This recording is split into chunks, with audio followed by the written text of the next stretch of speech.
Hey guys, and welcome back to Card Story. Today we're going to be talking about the 1991 NFL Draft, the quarterbacks that were drafted that year. We're going to start off with Dan McGwire. He was a first-round pick, the 16th pick overall by the Seattle Seahawks. He came out of San Diego State. He was 6'8", 240 pounds, Mark McGwire's younger brother.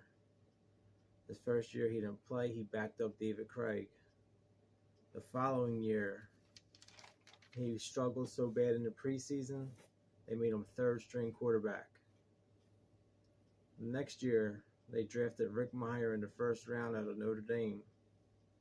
And then in '94, Mirer got hurt, so McGwire finally got a start. He started 3 games. He went 1-2, and he was terrible. He played 5 years in the league, a total of 13 games. He has 745 yards, 2 touchdowns, and 6 interceptions. So his career didn't last long, and he's well known as one of the biggest busts. So that was one of my first losses that I took in collecting quarterbacks. And there are plenty more just to come in this draft. So then we got, does anybody remember Todd Marinovich? Todd Marinovich was supposed to be a great quarterback. He came out of USC.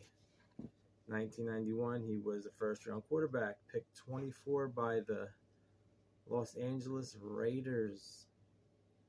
And he turned out to be a bum.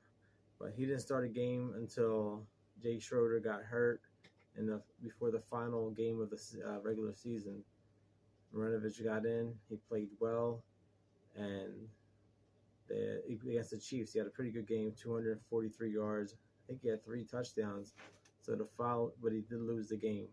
The following week was the playoffs, and they played the Chiefs again. And he didn't do so well. He had 140 yards with 4 interceptions. He went in and tore up the locker room and was very upset. And then the following year, Schroeder started off the season. He went 0-2. They threw Marinovich in, and he had a few good games. He went 3-4.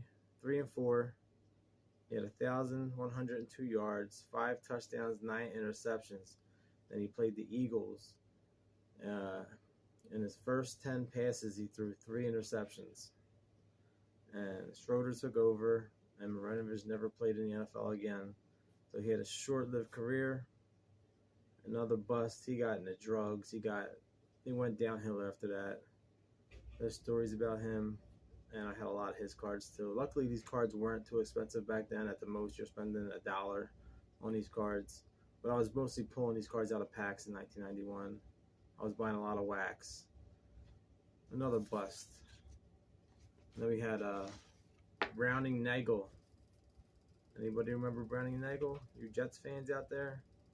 The Jets were supposed to draft Brett Favre, but Atlanta picked him 1 pick ahead of them, so they didn't know what to do, and they settled for Browning Nagle.